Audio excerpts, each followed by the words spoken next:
Hi, Hey there. how are you? I'm doing good. How you doing? I'm Black doing love. well. I'm doing well. I'm doing well. Everybody, thank you for being here. The young queen to the left of me is Miss Dani Guevarez, acting coach, actress, author, writer, director. Woo! Do it all. You do it all. And I love to see us doing so many great things. So thank you for taking time out to be here with me on one with Courtney Starks. Yes, of course. Thank you for having me, man. You welcome, you welcome. So before we even get started into all the many great things you have going on, let's travel back to Daytona Beach, Whew. Florida, and talk about life as young Danny. Oh, wow. We speak Okay. about dreams, right? And the things that we want at a very young age. But for you, was acting, entertainment something you wanted to do when you were younger, or did you get it as you got older? Entertainment, yes. Acting, no. That happened when I moved to Atlanta. So when I was in Daytona, dance was my Mm. life. That's all I did was dance all through school. On in middle school, we had two different dance teams. We had one that was more like sharp, Uh-huh. sharp movements. Yes, yes. You had Well, okay. Oh yeah, we had that dance team, and then we had the one that pop it, shake it, exactly. And I was on both of them. So, Mm. so What did you like the best? actually, I liked the more precision type. Mm. Of, It teaches you a lot of structure. yes, Yeah. exactly. And then it led me into like the jazz and a Mm. little bit of ballet. I'm not a fan of ballet, but Yeah. it's a good foundation to have. So, Mm. so I mean, dance was my thing, growing up in Daytona. Yeah. That's what Yeah. it was. So So when you got to Atlanta, what was the age when you decided, hey, this acting thing may be something that I actually like? 20, 21, 21 or Hmm. 22, right when I finished college in Jacksonville, Florida, I moved Yeah. to Atlanta. And Atlanta was like, it just opened my eyes to acting when I moved Yeah. Yeah. there. When did I always say, like for me, like I knew when I started my talk show, there was something that felt like home, right? For Mhm. you, did you get that feeling like, oh, okay, this feels like home? It feels like that safe space. I want to be there. Yeah, yeah, because my very first film that I was cast in, it was drama. And with Mm. the drama, it forced me to tap into my emotions. And then when I was able to tap into them, but tell someone else's story, and then plus see it played back, I was Yes. like, man, that girl good. That girl good. No, that is so great, and to be able to look back and see yourself, right? Oh, I did this. I did that. You know what I mean? What was it like for you filming your first thing and seeing yourself back on screen? It was really great. It was really great. Well, I saw it played back in a movie theater, so I saw myself on a big Come screen. on, come on. Yeah. And then, it was a huge audience, so they was watching it too. So that felt really, really great. And it felt great. And I can't say then I wasn't as critical as I Mm, can be now. right, 'Cause Then right, then I was just having fun. right. And you were just happy to be on the screen. Exactly, exactly. Now it's like I need this to be good so I can go to the Yes, next level. And then yes, yes. I take it seriously now, even though I need to continue to play. That's why we Yeah. call it plays. I need to Hmm. continue to play with it. But it just felt good just seeing myself in Yeah. in on the screen. Now, one thing you said was looking at it now, you're looking at it through a different lens, where you've been in this business now for 15 years. So, Mhm. of course, right? It's like, okay, when I first started, it was giggles because I got this, and now it's more like it's meaningful, it's intentional. I have to make this bag work. You know what I mean? Like I have to succeed. So Exactly. we all went through this pandemic together, and for me, it taught me a lot about myself, right? It taught me a lot about what I wanted, what I needed to achieve, and the things that I was missing out on because I wasn't ready. You know what I mean? Like I thought I was. For you, how was the pandemic? What did it teach you about yourself?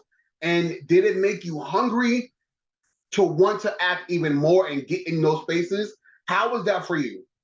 Oh, okay. So yes, it made me hungry. I needed to figure out like, okay, if I'm stuck in the house, if we're all stuck in the house, what are we to do? Yeah. So if the productions are closed down, ain't nobody acting, you know? Mm. Yes. We're Yes. not acting, so I need to figure out something, and that's when I started my coaching Yeah. business because we can do it through Zoom, we can do it Mm-hmm. FaceTime. So it definitely had me sit down and realize or think about like, what am I really doing with my life? Yeah. And if acting is what I want to do, then how do I go about doing it without wasting another 15 years? Come on. Come on. I like that you said that because sometimes life be lifing, right? Hmm. And I love that you said that, like, I don't want to waste no more time. I don't want to waste another 15 years. And I wanted to bring that up because you've been in this business for a long time and you started out acting. I think a lot of people who meet you automatically assume that you are already directing and writing first, but you started acting before you got into that other field. Why did you go in that other route? Why did you decide to start writing and directing instead of this full on acting? I was kind of just thrown into it. Uh, Mm, I was, I guess, mutual friends with others that were in the industry, and they were like, "Hey, yeah. we got this project, and we're filming it in Louisiana. It's paid, Mm, but we want you to come on as it was a production coordinator." yeah. I'm saying, okay, it's paid. I'll do it. Y'all trust me. Right. I'm asking, I'll do it. So I went there to do that, and then it turned into me assistant directing that Mm, same film, and then it turned into me actually having a role in it. So right. I was just asked to do it, and I just Yeah. kind of did it. But while I was doing the assistant directing, I found myself directing and coaching. Mm, And that was something that I was like, people are listening to me when I'm mm. giving them direction Yes, and yes, they're yes. using it. I think I might be good at this too. So Yeah. the hats just kind of fell on my head, and Hmm. just finding that I'm good at it and people are receiving it, I just kind of Yeah. stepped into it. So I'm just being used wherever I need to But be. you can, right? But did you Mhm. ever get to a point where you were like, man, am I ever going to get back to that space? You know what I mean? To this acting space where I originated from, where that first love comes from. You know what I mean? Yeah, I would say I have those thoughts when auditions don't come in. Mm, I would say because I'm always going after the acting gigs. yeah. But when an audition's not coming in or I'm not booking, that's when I'm questioning like, am I going to get back to being in front of the camera? Yeah. So, but I mean, that's out of your control unless you write your own productions, when you Hmm. create your own stories, then you Yeah. can act, whenever you want to. Yeah, and I love that you mentioned that because I was going to ask you when we think about Black representation in arts, in media, in this industry, we are we creating enough of our own spaces to put us on, right? Like there is so much that can be done if we do it together and understand our power versus waiting for our other counterparts to give us or to see that worth in us. You know what I mean? Yeah, I agree. And I do think that there is enough. I mean, there's a lot of things happening. What Issa Rae has, Yeah. things going on. Tyler Hmm. Perry has definitely opened up some doors. So I think that there are a lot of doors that's being opened for us. And Hmm. with us having the cameras on our phones, it's so easy for us Yeah. to just do it. But the thing that I think we need to focus on and start to pay more attention to is the quality of work that we're putting out Mm. and the Yes. stories that we're telling, you Yes. know? And not just jumping on the first thing smoking. Being Exactly. intentional about what you sign up for and what you put your name on, you Hmm. know? But you Yeah. had an opportunity to star in the First Wives Club. This remake of a of a 90s movie, which I would have I'm always skeptical about, right? When they Yeah. made Still Magnolias, I was like, come on, Queen, you ain't got to do this. You know what I mean? So when I heard this was coming about, the first thing I said was pause. Black folk ain't got to be redoing white people stuff. But I fell in love with it. Yeah. And now you get to star in the First Wives Club, playing the ex-wife to Affion Crockett. Talk about how you booked this role. Did they call you? What was the process like for you getting this role? And where do you see Nina going if they call her back? Yeah, okay. So the process for, of course, it was all the auditions is happening after the pandemic. So Yes. it's self-tape, which I Mhm. love because you can do this audition 10, 11 times if you want to. Uh, so the audition was self-tape, but they had me audition for three different characters within a time span of some months. So Yeah. I do the first one, do the second one, don't hear anything, and I'm just going on living life, Yeah. trying to figure out, am I supposed to be acting? Like, Right. what's coming in? But then I get Hmm. the third one, and at the same time as I get that third one, I'm actually applying for another position, working behind the scenes for a production Mm. company. So I have those two going on at the same time.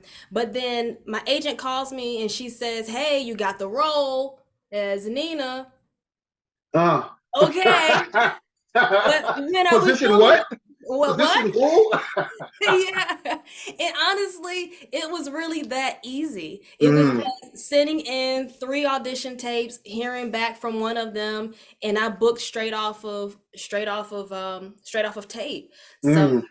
as far as what I see in the future for Nina, I would love for her to come back. That's if they have a season four. 4, yeah. Yeah, they have a season four. I would love for her to come back and we can continue that relationship that was built between her and Jayla, which was Affion Yes. Crockett's ex-wife. So actually in this, and it took me a while to realize this, we were still married, we were just separated. So yeah, Mm. so I wasn't really considered his ex-wife. She was his ex-wife and I was his new wife. So Right. there's a line in it when I say, it's the first wife who does the real work. Hmm. I'm now my Yes. time being a first wife. So it's like Mm. they can bring me back because Right. I fit under Under that that, first wife. yes. Exactly. Yes. You mentioned something a minute ago, and I think this also speaks to showing up and confirmation in God. You mentioned the first two, they didn't call you back, and you were like, hey, God, what's up? Like, am I Hmm. supposed to be doing this? Yeah. And having faith and trusting and showing up even when it's hard, He will bless you. But it's Hmm. trusting in Him. You know what I mean? Hmm. And I love that you didn't give up and you weren't like, all right, whatever, this acting is not going to work. You stuck it out and you kept going. For you, what did that feel like when you got that call and you, oh my God, you see me, you hear me, you know? Yeah, it was kind of like it's about time. It's been 15 years, but thank you.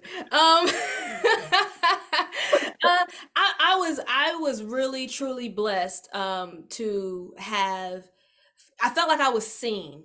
You know, Mm, like all the time, just doing those auditions, and you don't hear nothing. You're like, yeah. do they see it? Do they like? Did I not do something right? Mm-hmm. Was it wrong? But then when you get that you booked it, it's like, okay, Yeah. I must have been doing something Yes. right. So Yes. it's a great feeling to be Mm, seen, and especially when you get on set and you're in there with these people that you've been, watching on TV. I'm a yeah. fan of the show. The director is watching me. The producers are coming up to me afterwards saying, you Mm-hmm. did a great job. They know my name. Yeah. It was like, okay, God, yes, I belong. They see me and you put me in this room, Come and on. it Come was just on. an amazing feeling. Did you get an opportunity to meet the three main co-stars? Did you meet Jill Scott?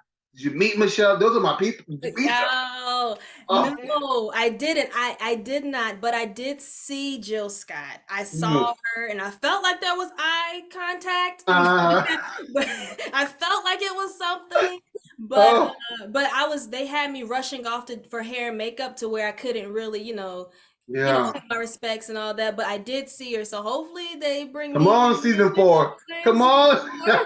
Season So you took a break from acting and this business to go to cosmetology school and to get your license and becoming a licensed instructor. Was that because you felt like, hey, this may not work and I need another thing? Or was it something you just genuinely wanted to be a part of? 4. It was me needing, my back was pretty much against the wall, right? Yeah. So I was at a point where I felt as though I lost everything. Mm, Like literally someone had broke into my where I was staying and yeah. stole some very valuable things from me. And my back was up against the wall, and I was like, okay. And this is when I really broke down. I was like, I had my come to Jesus moment, like, God, Yeah. I don't know what I'm doing. Like, what am Mm, I supposed to do? I don't know where to go. yeah. And and that very next day, he led me to the mall to look for work because I Yeah. wasn't working. I was just, Mm-hmm. you know, Making grinding my do, way. right? Yeah. Exactly. And he led me to the mall, and I saw this hair salon, and they were hiring for a receptionist. So I applied for that job, but I was like, hey, I know those stylists make a lot more money than Mm, this hourly pay here. How do I do that? They right. led me to the school to go to. I signed up that day. I was enrolled like within a week at that school. Wow. So, and then doing hair was always something that I could do. I wouldn't say it's a passion of mine, Yeah. but it's something that I can do to make money. Another hat, right? Another Exactly. hat. Yeah. Exactly. So that's what it was. It was really just me finding another way to have a stable income to survive, Mm, because I'm like, I'm not moving back to yes. Come Daytona. on. Come on. I'm not going back. So There whoever, is no other plan. Yes. there Yes. is no, exactly, there is no plan B. So Hmm. I made it work. Yes. Speaking about working, you are also an author. Hmm. Woo! You have this audiobook, House Rules. Talk to us about that. All right. So yes, house rules. I had this idea for this. It wasn't originally an audiobook. The audiobook happened because of the pandemic. Mm, And I couldn't get actors together. So I'm like, yeah. we gonna act this thing audibly. Audible, yes. We gonna do it. We gonna do it this way. So I Mm, had the idea for it, a couple, playing spades, just having a night of playing cards, mm, and a whole bunch of drama just happens. And the inspiration actually came from The Best Man, mm. that's sitting playing cards, and Yes. that movie's full of drama. Yes, yes, Yeah, yes. but the scene. Especially that one. Yeah. Yes, exactly, exactly. And I was inspired by that. Just, I'm like, man, if I can just write a movie that's just really based on a night, a couple, having a card game night, and just a Mm, whole bunch of stuff just breaks loose, then yes. that was my story. And I was able to write it in like maybe two days. It came really Hmm. fast. I cast everyone. We went ahead and pretty much read it through Zoom. I took that Yeah. audio, chopped it up, add the music, and put Come it on. So what is your plan for it? Do you want it to be like a feature film in the future? What are you looking to do? out. Yes, I'm going back to the original thought of it, which was to be a movie. So I'm like, I'm Okay. still doing that. So definitely working Yeah. on a feature I film. love that. I love that. And you mentioned earlier about, the pandemic allowing you an opportunity to create your academy, be a Mhm. virtual acting for beginners. Why did you feel like that was necessary to do? Giving out free information online, because Mm, we have our personal pages. yeah. Or my acting page, I'm doing this and this, but I also found that I had a passion in teaching as well. So Mm, when I created that group, it was just solely to give out free information about acting yeah. and get started.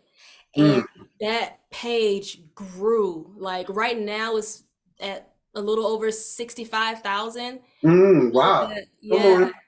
I know, right? It grew. It grew, especially during the pandemic. And I saw that Hmm. a lot of the people that were messaging me were from South Africa asking, how do I get Yeah. started in acting? So I was like, okay, I need to answer this question for everyone, but Yes. I'm gonna make this a business Hmm.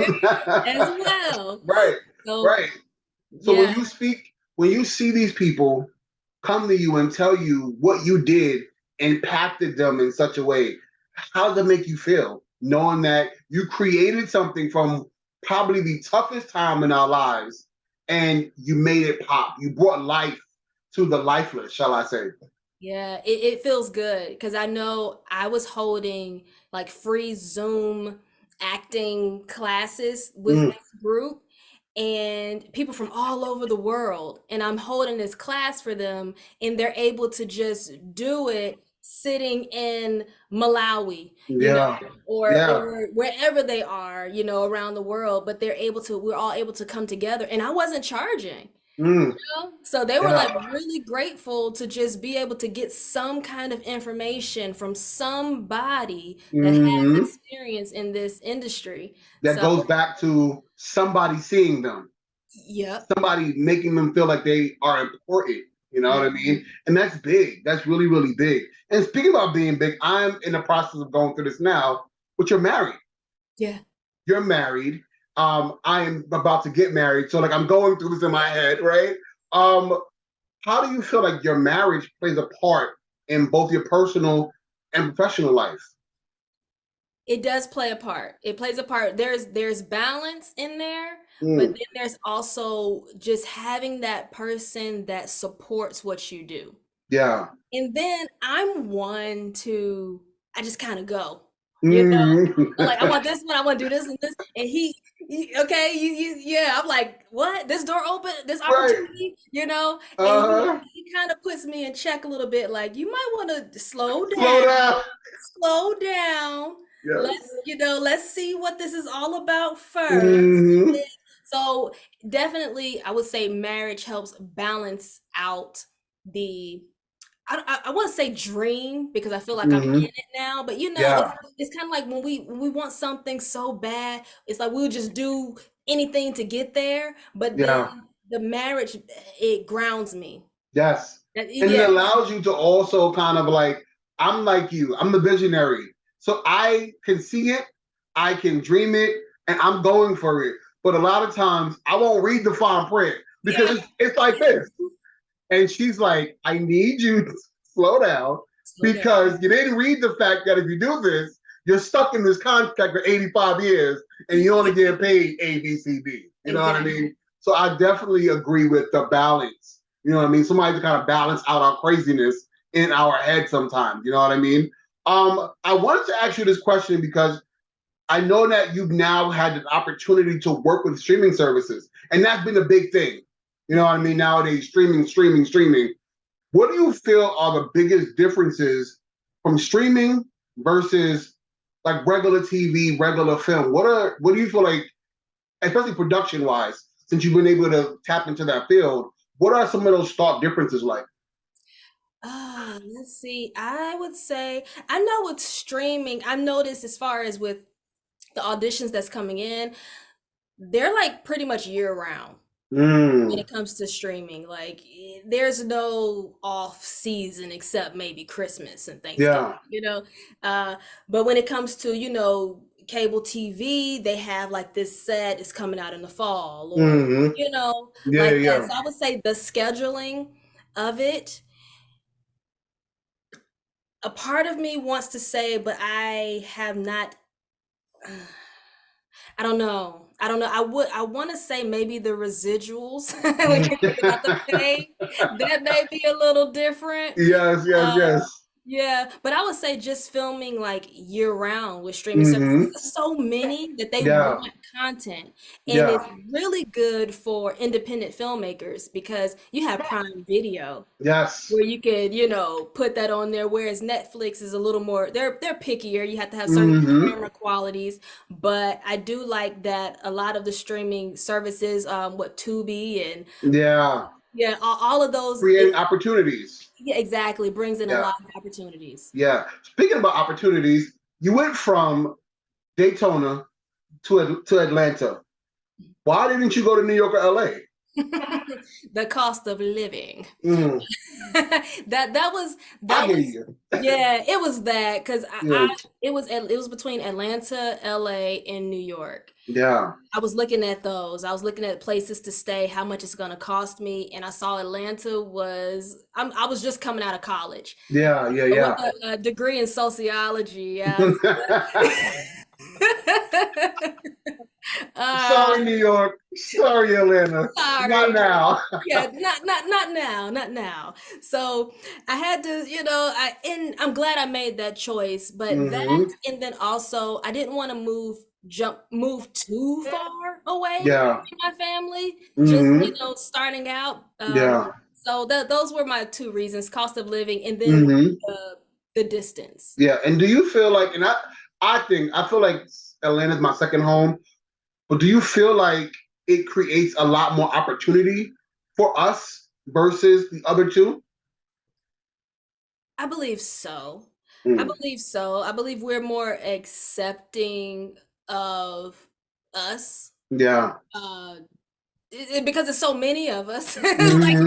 you Yes. know, You uh, can't ignore us. you But can't ignore yeah. us. Exactly. So we're gonna knock on these doors. Yes. We're gonna get in. Mm. So yes, I think that the doors here are is more welcoming to us. Yeah. 'Cause like I said, is we're everywhere here. Hmm. Now I haven't been in the market of California and New Yeah.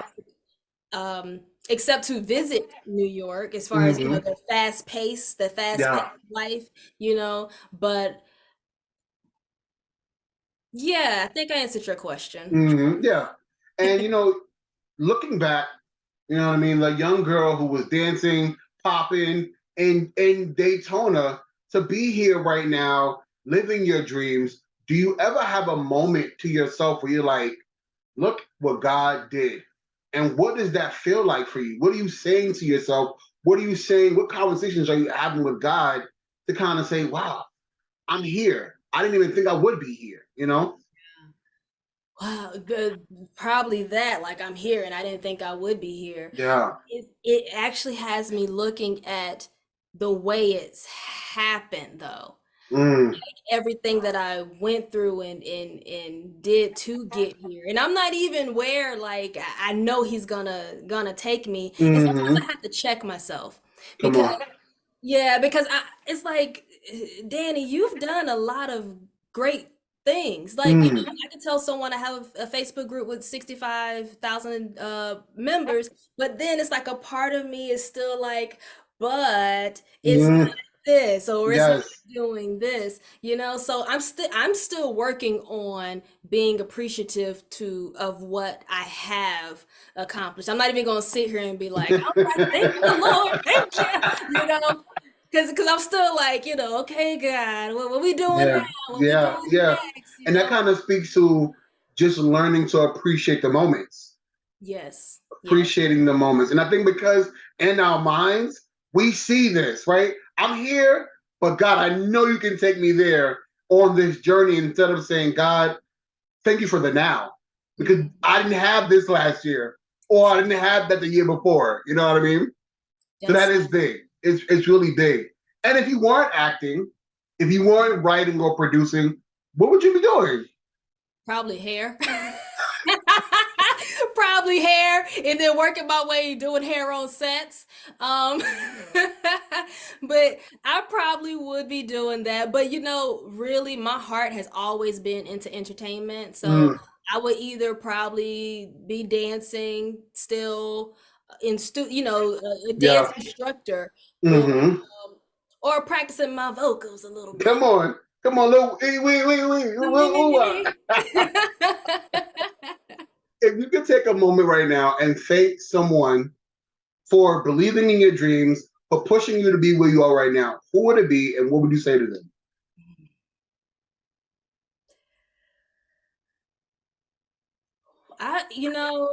A lot of people came to my mind, but I don't think I've said this enough. I would really thank my mom Mm, for she really allowed me to be me. yeah. Really Yeah. allowed me to just be me. Because you know, a lot of parents probably would have been like, "What, you pursuing acting? Mm-hmm. Why?" You know, Right. where's the money? It's 15 years. What's going on? But she's like a really big supporter of mine. When I Yeah. tell her that I have an audition, she's calling me like, "Did you hear anything back?" Mm, If she sees someone else on the television that got the role, she's like, yeah. "You could have did that," you know. So she's really a my one of my biggest supporters, and you Yeah. know, she's my mom. So to have a parent that Mm, believes in you, yes. you know, that's just Yeah. That yeah. is so deep because, like you did say that, and it's so true, especially people of color, right? Because we've been so verbally abused and mentally like caged. Sometimes people don't see that dream. It's get a job, get a pension, retire, have a family, and it's like, no, we're more than just that. And to have a parent believe in the dream, sometimes more than you, or Mhm. can push you into that thing, is it's an amazing feeling, you know. Talk about what you got coming up that we can support, and how can we find you? All right. So let's see. I'm revamping acting for beginners. So Okay. you know, doing the whole remodeling of that. We are I'm definitely pushing for more workshops. So Okay. in-person workshops and completing the course. So a lot of Mm, things going on with the acting for beginners. As far as my acting, I'm still auditioning, hoping mm, to hear back. I did a huge audition earlier this week. I'm crossing my fingers, Lord, come on. on that one. If it's meant for me, then y'all see me on that. But you can find me everywhere, Dani Guevarez, and my website is DaniGuevarez.com. Mm. Well, we are thankful to have you. I really enjoyed this, and thank you so much for your transparency. Everybody, this is Dani Guevarez. Please make sure if you have not, you follow her just because I said so. And make sure that you catch her on the BET Hit Series First Watch Club. We thank you for being here once again, and we look forward to having you back. Have a Yeah, good one. you too.